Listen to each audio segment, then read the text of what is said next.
As soon as you worry, I'm asking you to drive worry into a small corner. You gotta worry some.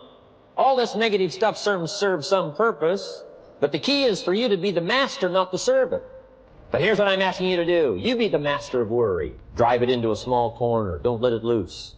And I'm asking you to go home with some new faith and some new courage. I'm asking you, don't worry. Drive it into a small corner. We've all got concerns, and sometimes we all wonder, and sometimes there's a little crack of doubt. We worry a little, but I'm telling you, drive it into a small corner. Drive your worries into a small corner.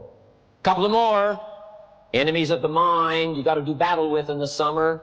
One is pessimism that tries to get you only to see the negative side. Of course, there's the negative side. Life is part negative. What else is new? If the glass is half empty, it is half empty. You say, well, I've been only taught to see that it's half full. Well, sure, it's half full. But it's also half empty. I mean, can't you handle that? I mean, that's not too difficult. But here's what pessimism would try to get you to do. Believe that it's only half empty. And when pessimism comes to your mind, you've got to educate pessimism, because pessimism is stupid. Learn from your own experience, right?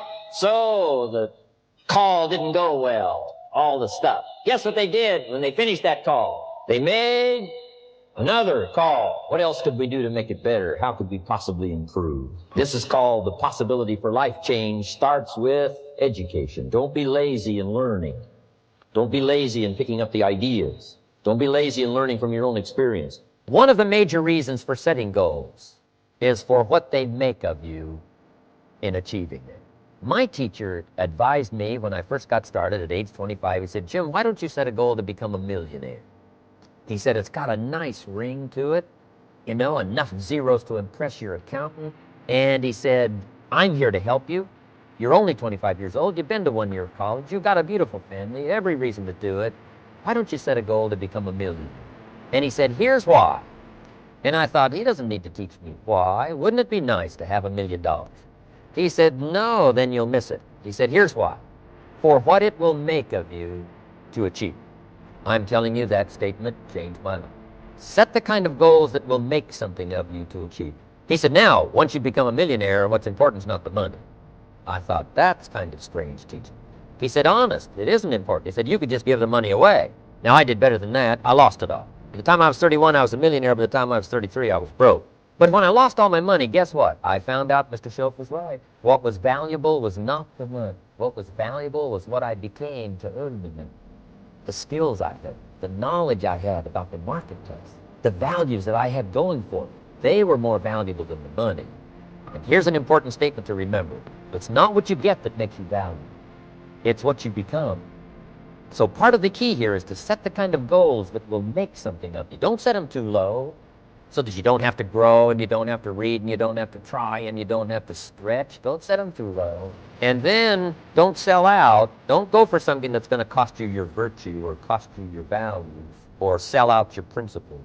There's a good middle road here to follow. Goals that will inspire, goals that will help you grow, change, develop, and become better than you. The power of extraordinary performance and demanding of yourself excellent results. This is so important. If you want to live extraordinary, you must do extraordinary.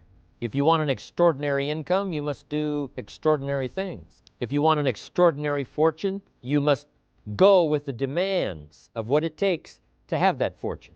If we would ask of ourselves that kind of performance, and you've got to ask it of yourself. I can't ask it of you. I would try to inspire you. I would try my best to share with you what it might taste like, what it's like to finally make your fortune. It happened for me. But here's what you must do. You must demand it of yourself. Society does not demand that you not have a heart attack. But if you want to escape having a heart attack, you must demand it of yourself. Society doesn't demand that you improve your health. You have to demand it of yourself. Society doesn't demand that you jog around the block every morning, but if you want good health, you must demand it of yourself. Society doesn't demand that you read a couple of books a week and improve your intelligence and your knowledge. That you must demand of yourself. Society does not demand that you build a financial wall around your family nothing can get through. That's not a demand of society. But you must demand it. If you wish it, you must demand it of yourself. Society doesn't demand that you learn a list of 10 skills in order to ensure your own future and the future of your family. Society doesn't demand it, doesn't require it. It is not a law. But if you want the benefit, you must demand it of yourself. If there's some things you've been postponing, some decisions you have just, haven't gotten to, I would ask you to just, take out your journal and just go through, what have I been postponing? It's not going to be better for my health. It's not going to be better for my future. It's not going to enhance my finances. Maybe a problem needs to be solved. I got to decide when I'm going to do it and how I'm going to proceed. I need to get to it. I promise you, if you'll go through some of that list and start making those decisions, your inspiration will start to flow, and those could be very critically important, exciting days. Indecision is the thief of opportunity. Indecision means the door is still closed. Indecision means the opportunity waits. Indecision means what could be is postponed or may never be. Those are all the penalties of indecision. And sometimes we can't make a snap judgment. We can't decide immediately on something so important. But after a while, we must understand sometimes the heavy penalty of putting off our decision making. So, one source of inspiration, deciding. Where does self-confidence come from? And this is the best advice I can give you on that. Not neglecting, first of all, the small daily disciplines. Self-confidence really comes from feeling good about yourself. And one of the best ways to feel good about yourself is at the end of the day to know that you poured it on. You did your best. If you conducted a meeting, you did the best you could. If you made a phone call, it was the best phone call you could possibly make. If you wrote a letter, it wasn't a casual letter, it was your best letter. At the end of those kind of days, when you feel good about yourself, self-confidence starts to rise. You know that if you can have this kind of a good day, you can have another one the next day, and those days become the weeks become the months, and the month becomes a powerful year. Self-confidence comes from the lack of neglect. If you will not neglect to do the small daily disciplines, that's where self-confidence comes from. Part of good health is self-confidence. I know I'm going to be healthy. I eat the apple a day. I walk around the block. I do the jogging on the beach. At the end of the day, when you've really poured it on and you've done all the stuff, self-confidence grows. That self-confidence affects your health. It affects your future. It affects your psyche. So this is true. One of the great powers is self-confidence. Self-confidence means willingness to do whatever it takes to achieve. Some people say, well, I'll do it for a little while and see what happens. I'll try a couple of things. If that doesn't work, I'm out of here. And all of us know that kind of person doesn't have much of a future. But if you're willing to do whatever it takes, if I have to learn a couple of things, I will learn those things. If I got to learn 5 or 6 things, I'll learn all 6. If I have to take an extra class, I'll take an extra class. If I've got to read the books, I'll read the books. If I have to consult with people who know more than I know, I will do the necessary consulting. Whatever it takes, I will do. That starts to develop unbelievable self-confidence. Self-confidence also comes from the ability to rise above your circumstances, to rise above what happens, the petty little things, the discouraging things that would sink everyone else's ship except yours, that would cause someone else to quit early in the day, but you keep going. That kind of willingness to overcome all circumstances, whether it's the little challenges or the big challenges. If you're willing to do that, I promise you, this kind of power will work for you, and in you, the variable, it'll make a difference. Somebody once said, if you took all the money in the world, divided it up equally among everybody, it would soon all be back in the same pockets. Incredible. Success is something you attract, not something you pursue. Success is looking for a good place to stay. So instead of going after it, you work on yourself. Personal development. See, the major question to ask on the job is not what are you getting. The major question to ask on the job is what are you becoming? See, the big question is not what am I getting paid here. The big question is what am I becoming here? Because true happiness is not contained in what you get. Happiness is contained in what you become. Of all the assignments Mr. Schoaf gave me at age 25, this was probably the most difficult. In fact, I'm still working on this one. I think it's an unending challenge to see what you can become.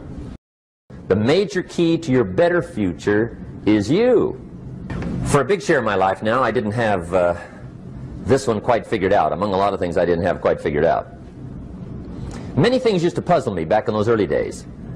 I used to wonder why two people could work for the same company, one make twice as much money. Now see, that used to puzzle me. And maybe they were the same age, graduated from the same school, live in the same community, work for the same company, with the same products and the same services.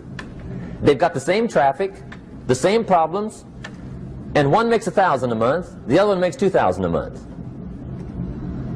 Now that was my puzzling question. Why would this long list be the same and the money twice as much? I asked, what's the difference between $1,000 a month and $2,000 a month? And I don't mean $1,000 a month, right? I could figure that out. But what makes the difference? Why would one person do twice as well, 3 times as well? Speaking economically. Now, I know there's more than one way to do well. I understand that. But in this little narrow area called compensation, what's the difference?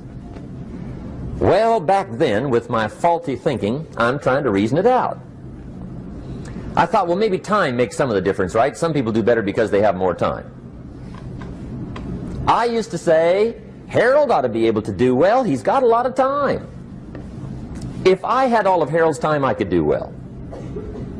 Now, that's got to be dumb, right? Number one, you can't get somebody else's time. A guy says to me one time, he says, you know, if I had some extra time, I could make some extra money. I said, then forget it. There isn't any extra time. Hey, when the clock strikes 12 midnight, that about wraps it up, right? I mean, you can look around the gongs there for a little more, but it's over. You say to the guy, what are you doing? He says, I'm looking for extra time. See, they'll come and take you away, right? There isn't any more time. Now, if you can't get more time, which you can't, what could you get more of that would make a difference in economic results? And here's the key word. Make it a part of your note. The word is value. And I have a little phrase for your notes. Value makes the difference in results. Value makes the difference. You can't get more time, but you can create more value. Now here's the first lesson of economics. Everybody should learn it from the time they're old enough to understand what a dollar means, how to earn one, how to get one, how to keep one, what to do with it. First lesson of economics. We primarily get paid for value. That's lesson 1. Bringing value to the marketplace, that's how you get paid. You don't get paid for the time. I know it takes time to bring value to the marketplace, but you get paid for the value, not the time. Now, since that's true, here's one of the key questions of the evening. Is it possible to become twice as valuable at the marketplace and make twice as much money in the same time? Could you become 3 times as valuable? Make 3 times as much money in the same time? Is that possible? The answer is yes, if. And it's always if, right? Life is known as the big if. Harry Truman once said, life is iffy. How true. And here's the big if we're going to consider it tonight. It's possible to do much better at the marketplace if you go to work primarily on yourself. Learning to work primarily on yourself. People have asked me for the last 24 years, how do you develop an above average income? And the answer is, become an above average person. Develop an above average handshake. Some people want to be successful, they don't even work on their handshake. As easy as that would be to start on. They let it slide, they don't understand. Develop an above average smile. Develop an above average excitement. Develop an above average interest in other people. Develop an above average intensity to win. See, that'll change everything. Probably one of the most frustrating experiences in life is looking for an above average job with above average pay without becoming an above average person. It's called frustration. And Mr. Schoaf gave me probably the greatest clue he gave me when I first met him. He said, Jim, if you want to be wealthy and happy the rest of your life, just learn this lesson well.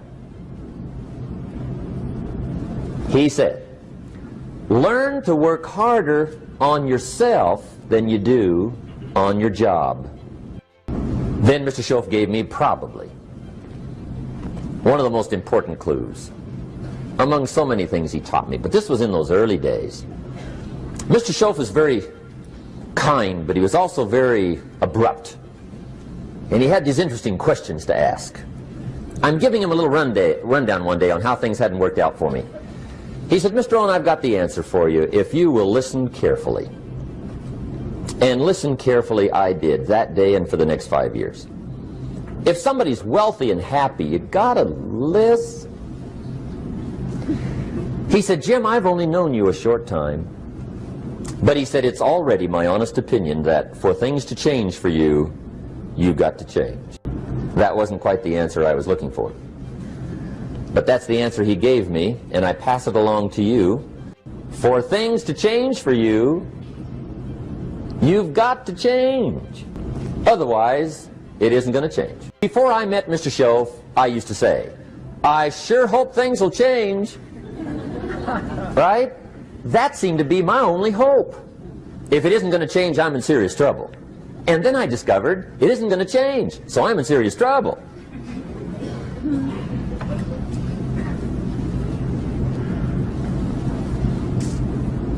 See, I can tell you what the 80s are going to be like. You have dropped into the right place.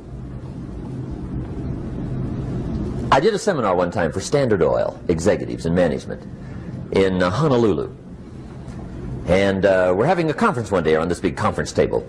And one of them said to me, Mr. Rohn, you know some fairly important people halfway around the world. What do you think the 80s are going to be like? I said, gentlemen, I do know the right people. I can tell you. So they all listened very carefully. And I said, gentlemen, based on my wide experience, I can really honestly say to you, in my opinion, in the 80s, it's going to be about like it's always been. Aren't you glad you came? That's inside. I don't pass that around just everywhere. Now, of course, I said that to make a point, but I also said it because it's accurate. It's going to be about like it's always been. It isn't going to change. The tide comes in and then what? It goes out. For 6,500 years that we know of, recorded history, and probably long before that. So it is not going to change. It gets light and then what? It turns dark. 6,500 years. See, it's not likely to change. And we're not to be startled by that. And if the sun goes down, the guy says, what's happened, what's happened? It means he hasn't been here long, I guess, right? It always goes down about this time. The guy says, well, I don't like that arrangement. Well, you got to talk to somebody besides me, right? It gets light, then it turns dark. In rotation, the next season after fall is what? Winter. Pray tell, how often does winter follow fall? Every year regularly for the last 6,500 that we know of. See, it is not going to change. Now, some winters are long, and some are short, and some are hard, and some are easy, but they always come right after falls. It isn't going to change. Sometimes you can figure it out, sometimes there's no way to figure it out. Sometimes it goes well, sometimes it gets in a knot. Sometimes it sails along, sometimes it gets in reverse. See, that's not going to change. The last 6,000 years reads like this: opportunity mixed with difficulty. That's how it reads. It isn't going to change. The man says, well, if it isn't going to change, how will my life ever change? Answer, when you change. And whether I'm talking to high school kids or business executives, my message is always the same. And it goes like this: the only way it gets better for you is when you get better. Life seemingly does not wish to waste success on the unprepared. Life says, why waste a fortune on this person? They're not prepared to do the right things with it. They're not prepared to use it wisely. If a fortune was bestowed upon this unprepared person, it would probably be wasted. The people that could have been touched won't be touched. What could have been done won't be done, because this fortune will have been wasted on the unprepared person. So not only look for fortune, not only look for the promise, but prepare yourself. and ask of yourself, what can I do to make myself ready? Because remember, life was designed not to give us what we want, not to give us what we need, but life was designed to give us what we deserve. Every value in life must be paid for, and those that pay are the ones that get it. It says those that give receive. Someone says, I wish to receive, I wish to receive. You don't have to concentrate on receiving. Just become a good giver. It says those that search will find. Someone says, well, I need to find some good ideas to help change my life for the future. Then to find good ideas, that doesn't come because you need them. It comes because you search for them. If you want good ideas, you got to go after them. You got to go to the class, you got to go to the workshop, you got to go to the training, go to the book, right? You got to go to the journal, right? Go where good ideas are being taught, go searching, go looking, because good ideas are not going to be wasted on those that are not seeking, searching, well prepared. So, prepare yourself to be ready for fortune when it comes, to be ready for challenge when it comes, to be ready for opportunity when it comes. Opportunity comes along and passes by the person that is not well prepared. I want to prepare myself this year for next year. Yes, I wish to be effective this year, but I'm also thinking of ways, how could I be better? How could my ideas be more powerful? How could they be sharper, more clear? How could I reach some people next year that I perhaps can't reach this year? I haven't reached deep enough into my own soul to affect some people. Some people just pass by and say, hey, what a good speech. But how could I make it stronger than that, deeper than that, more powerful than that? I cannot be as powerful as I could be next year. You know, you can't go to the 10th grade in the 5th grade. You just got to go through the grades. But the more you are prepared, when the 10th grade finally comes, now you can cash in and get 2 times, 3 times, 5 times more value from it by being prepared. Now here's the next one. There's great power in self-reliance. Self-reliance means you simply look mostly to yourself. It would be nice if someone just gave you this, gave you this, gave you this. It would be nice if everyone did their job exactly as they're supposed to do it. But here's what you've got to do. Primarily rely on yourself. Primarily say, I'm the person responsible. And I will learn the necessary skills so that I can help people learn their skills. If I need lots of people to do certain things to build my organization, that is what I must have. But I've got to be the final backstop. I've got to be the final one that people can rely on. So that if this is missed and this is missed, I can catch up. I can fill the gap. I can do the job. We have to do it when we conduct meetings. We have to do it when we conduct training. We have to do it when we're in a class of just a few. What someone might have missed, we're there to fill in. Self-reliance. Primarily, we're learning to count on yourself. So that you can do this, never complain and never explain. Here's the next key power, and that's image. There's many parts to image. The image that others see you as, the image you have with other people. And it's very important how other people see you. If they don't see you as a leader, chances are they won't pay attention. If they don't see you as being in control, chances are they won't have the trust. If they don't see you as knowing where you're going, what you want to accomplish, they probably won't follow. But if people can see you, if you have the image of someone that's in charge, in control of your life, your future, your destiny, in control of the situation, if they see that, that kind of image is powerful. It helps to win the day. It attracts other people.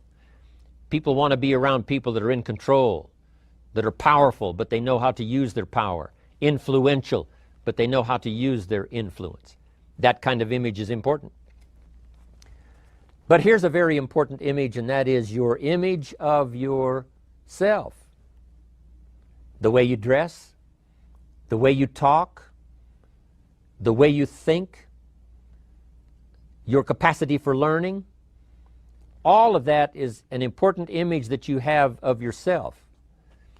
The image that you have that if it needs to be learned, you could learn it. If there's a book that needs to be mastered, you could master it. If there's a skill that needs to be learned, why couldn't you get busy now and learn that skill? That kind of self-image, that I am continually trying my best to be the best I can. Because one of the most important places you have to look is into the future, yes. You got to look into the past, yes. You've got to look around, yes. But one of the most important places you have to look is in the mirror. You know, how I appear to other people, that's important. But how I appear to myself is the ultimate importance. That kind of image, to where you'll develop the self-confidence, you'll develop the self-reliance. Now here's another one. The next word is character. Becoming a person of high values, a person of principles, a person of honesty, a person that earns respect. That kind of character. So this is important, to develop the character within yourself, that people see you as honest, as fair, willing to do the right thing, willing to be helpful, but always willing to walk the center line, not to pass the line. Now here's another one. It's called self-discipline. Self-discipline, all of us have a challenge with that. Because sometimes it's easy, and especially if you're working hard, doing the best you can, it's easy sometimes to let up and let it go. Philosophy, as I taught the last time I was here, philosophy, in my personal opinion, is the major determining factor in how your life works out. Philosophy, the major determining factor in how your life works out. Philosophy. To form our philosophy, you got to think, got to use your mind, got to process ideas. This whole process over a lifetime, starting way back here when we were children, schools that we've attended, our parents, our experiences, all this stuff that we've processed by the thinking process helps to develop our philosophy. And in my opinion, each person's personal philosophy is the major factor in how your life works out. Here's what's exciting about each person's personal philosophy. That's what makes us different than dogs and animals, and birds, and cats, and spiders, and alligators. That's what makes us different than all of the life forms. The ability to think, the ability to use your mind, the ability to process ideas, and not just operate by instinct. In the winter, I'm telling you, the goose can only fly south. What if south doesn't look too good? Tough luck. It can only fly south. But see, human beings are not like a goose, can only fly south. I mean, you can turn around, go north, you can go east, you can go west, you can order the entire process of your own life. And we do that by the way we think. We do that by exercising our mind. We do that by processing ideas and come up with a better philosophy, a better strategy for our life, goals for the future, okay? Plans to achieve those goals. All this comes from developing our philosophy. Philosophy helps us to process what's available.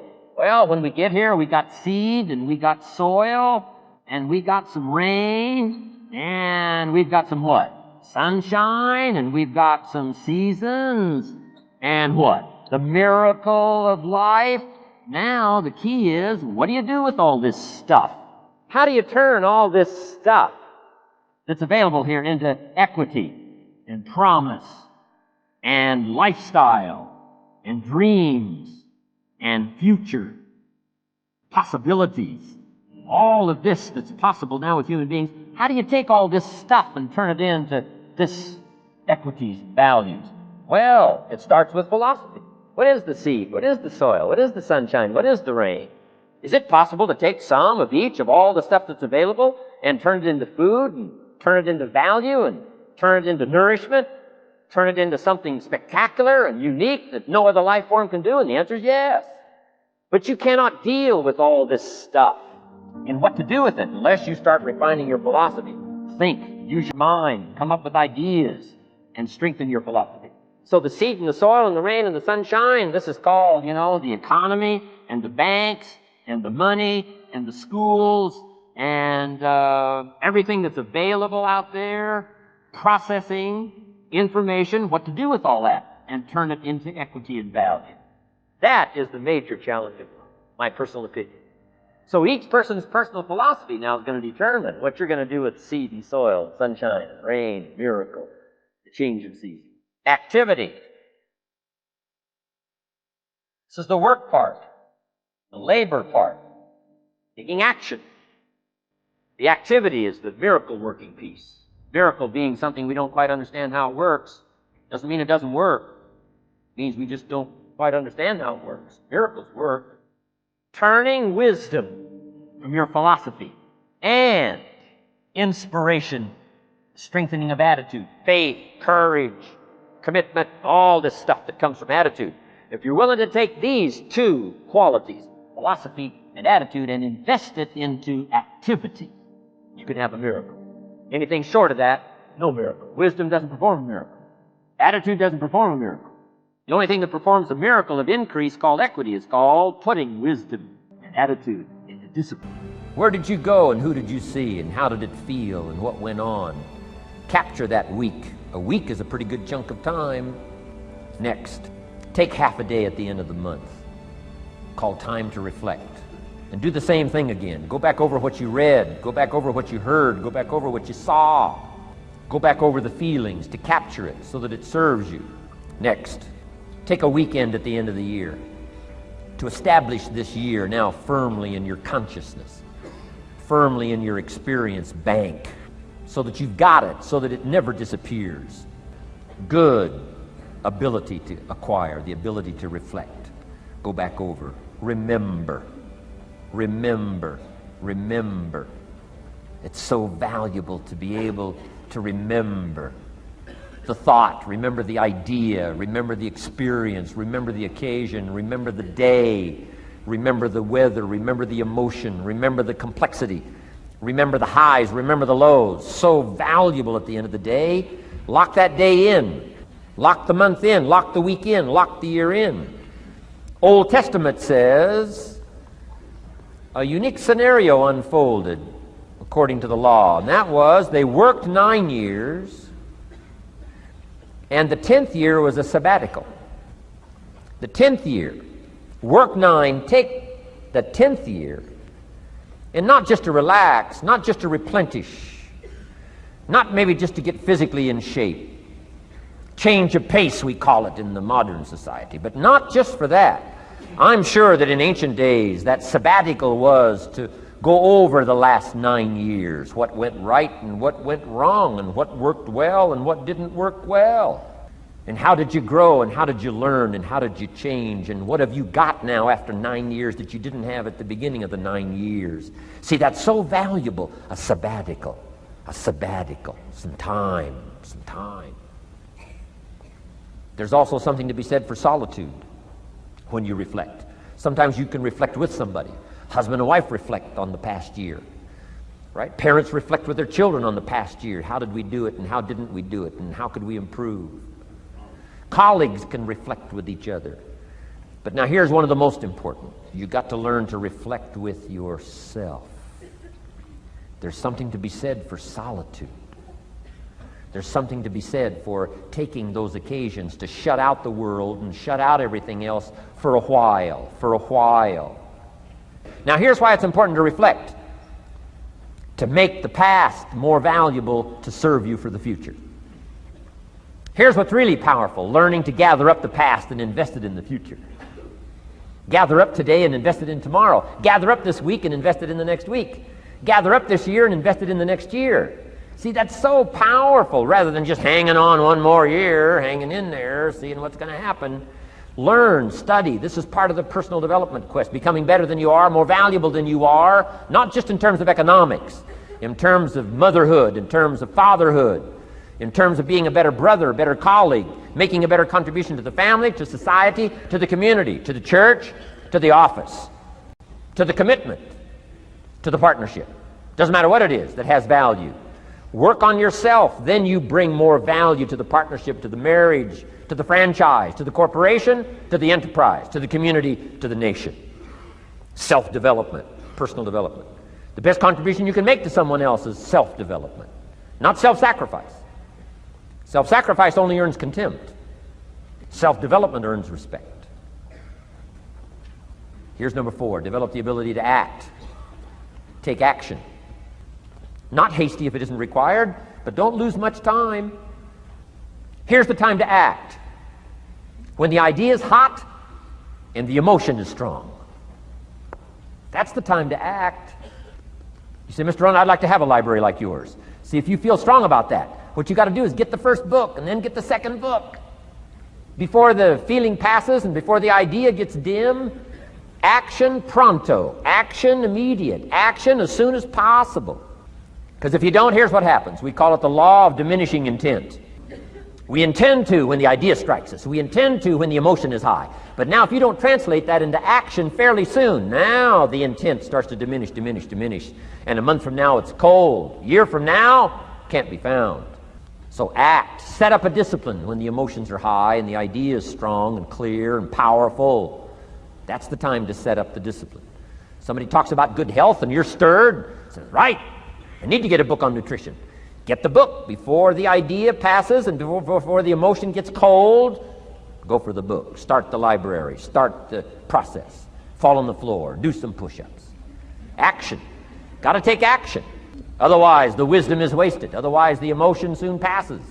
Unless you put it into a disciplined activity. Capture it. Disciplines is called how to capture the emotion and how to capture the wisdom and translate it into equity. Disciplines. Now, here's the last ability. Develop the ability to share. Pass along to someone else. If you've picked up a good idea today, pass it along. Don't let it stay. Pass it along. A book, if you take one of these little books I've suggested at home and it affects you, pass along. Say, hey, I found a book, really helped me. I found a book, got me thinking. I found a book, changed my health. I found a book, got me inspired. Pass it along, pass it along, pass it along. Here's what's exciting about sharing. If you share with 10 different people, they get to hear it once, you get to hear it 10 times. So it's probably going to do more for you than it is for them. But it's called what? Everybody wins. When somebody shares, everybody wins. Share your ideas, share your experiences, share your knowledge. You can have just as much pleasure as I do. I said, giving this seminar, this is one of my joys in life. Give a seminar like this, make the best investment I can of words and spirit and heart and soul and time, energy. I don't have to work this hard.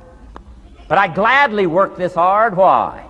I want the return. Your words touch my life. See, that's heavyweight stuff. You can't buy it with money. But I'm telling you, you can get the same thing started by recommending a book. Somebody will read that book, and then they'll read another one, and they'll read another one, and they'll come to you someday and say, you got me started. That book you recommended turned my lights on, turned my mind around, got me thinking, got me pondering, and I've been on track ever since. You can get just as much praise as I do if you'll share. Share with your children. Share with your colleagues. Share with everybody that comes within your grasp. Share. Now here's what sharing does. Not only helps you, helps the person you share with. Here's what else it does. Makes you bigger than you are. If I had a glass of water up here and it was full, question, can that glass hold any more water? If it's full, if the glass is full, can it hold any more water? The answer is yes. But for it to hold more, you got to pour out what's already in. That's what I'm asking you to do. If you're full of ideas, if you're full of good things, I'm asking you to pour it out, pour it out, pour it out. Why? I'm telling you, more will be poured in, poured in, poured in. Next, when you do pour out, you become bigger. It's not like a glass that stays the same. Human beings have the ability to grow in consciousness and awareness and capacity. It's unlimited capacity. I found out kids don't lack capacity. In Europe, the kids speak what? 2, 3, 4, 5, 6 languages. When I grew up, my father spoke German, never taught me. My mother spoke French, never taught me. They were trying to get away from all the old world languages back then. Had no concept how valuable languages were going to be in the future. Just didn't know. So they abandoned the German, abandoned the French. I could have learned all 3 languages instead of just English.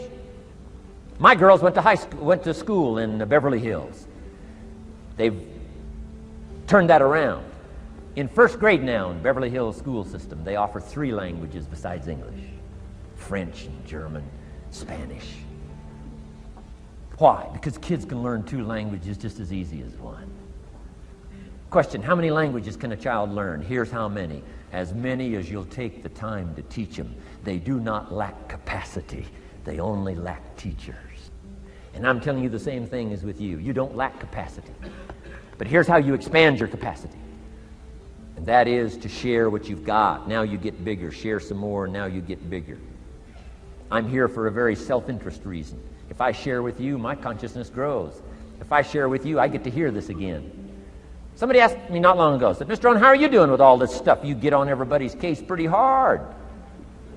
How are you doing with all this stuff you teach? I said, well, best I can share with you is this. Listen to me very carefully, but don't watch me too close.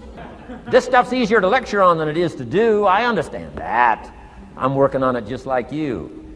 But hey, pour out what you've got so that your capacity grows. Now, why should you want your capacity to grow? Very self-interest reason. Here it is. To hold more of the next experience. Ambition is not greed. Ambition is an eager desire to achieve, an eager desire to get ahead in life, to do more for your family, to prosper in health, wealth, and relationships. Now, desire does not always translate into ambition. Desire is what you want for yourself. A bigger house, a better car, a fatter bank account, a better life. I desire to have these things. Ambition is how you get there. Desire is sometimes healthy. Desire is sometimes unhealthy. Desire might say, I want the tallest building in town. The destructive side of desire might urge you to tear all of the other buildings down. I guess that's one way to do it. You might get away with tearing down the first one and maybe the second one. But in your desire to tear them all down, sooner or later, some guy is going to be standing out in front of his building saying, I'm on to you. Get out of here. And pretty soon you're no longer known as a builder. You're known as a destroyer. Now, the second way to have the tallest building in town is to see it, dream it, and plan it, and put your team on it, work on it. Go through all of the steps to get there. Do it right. Have the ambition to be the owner of the tallest building in town, and go through all of the right steps to get there. If you really want it, and have the skills to do it, and the patience to weather all of the storms, your ambition will lead you there. Having the ambition to do what it takes to get you where you want to go is good. Ambition is creative and constructive. Ambition is an expression. It's something inside of you want to express in a positive way. I'm sure you have dreams of accomplishing great things. Are you ambitious enough to realize these dreams? Are your dreams strong enough to pull you toward your future? Are they vivid enough to see the end result now? Are they worthy of doing until you get there? What are your reasons for creating these dreams? Reasons vary from person to person. I bet if you did a little soul searching, you could come up with a fairly strong list. The list of reasons. Why is it so important to achieve these dreams? What are you trying to express? These reasons for accomplishing great things are different for everybody. There are personal reasons, sometimes uniquely personal reasons. Some people do well for the recognition. Some people do well because of the way it makes them feel. They love the feeling of being a winner, and that is one of the best reasons. Once in a while I hear someone say, if I had $1 million, I'd never work another day in my life. Hey, that's probably why the good Lord sees to it that he doesn't get his million, because he would just quit. Family is another reason, a motivator for doing well. Some people do extremely well because of other people, and that's a powerful reason. Sometimes we will do something for someone else that we would not do for ourselves. I know a lady who was getting back on track from financial disaster. Even though she didn't have much of anything left, her primary motivator was to keep her daughter in private school, an expensive one of the best in the country. Although her goal was to financially surpass where she was before her economic fall, her main reason to work all of those extra hours was to give her little girl the best possible education. As you can well imagine, wanting to do something for someone else led her to all sorts of other accomplishments as well. How fortunate are the people who find themselves greatly affected by someone else.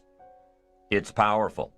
What has you getting up early, hitting it hard all day, and staying up late? What has you inspired? What are your reasons for doing well? What's at the core of your quest? What is the power behind your ambition? Self-interest, self-preservation. As human beings, we can't help but be interested in our own self-preservation. We can't help but be self-interested. It's one of the strongest urges we have. Interested in our preservation, interested in our development, interested in our success. There's certainly nothing wrong with self-interest, but here's the clue. Self-interest must be enlightened as to what truly serves us best. When I found out that self-interest was okay, that was a big relief to me. Now, we're not talking about selfish. We're talking about self-interest. Self-interest needs to be educated, enlightened. Self-interest is willing to be benefited by service to others, not at the expense of others. Self-interest at the expense of others starts to be greed, evil, hoping you go up as someone goes down, hoping to attain while someone else loses. I win, you lose. We call that the beginnings of evil, the dark side of our nature, wishing to benefit at the expense of others. Enlightened self-interest wishes to benefit at the service of others. A friend of mine tells this little story about a person she hears from about every 3 months or so. This guy calls to solicit money for food baskets for homeless families. She's happy to give her money to them. She was unfortunately homeless for a short period of time, and she knows the position these people are in. This group is legit. She checked them out. But after the second or third time this guy called, same guy, after the second or third time he called, she started talking to him about other stuff. Turns out this guy is broke, living in a hotel, looking for any construction job he can find. Any job at all. But what's unique about this guy is that he donates 2 or 3 hours a night, every night, to call people and get money to feed the homeless. Every night, from his hotel room. Now, most people would say this guy should use those hours every night to work a second job or a third job. But while he's way down on the ladder of success, he feels it's important to help those less fortunate than he is. He has a roof over his head. He makes enough to feed himself. And my friend says that every time she talks to this guy, every 2 or 3 months, he's doing better. He's digging himself out of debt. He's starting to save money. He thinks he'll be able to move into an apartment in another month or 2. Now, recently an interesting thing happened. My friend was talking with an associate of hers. She's single, lives in a big house, needs to find a handyman to help her out on a regular basis, someone who can build an addition onto her house.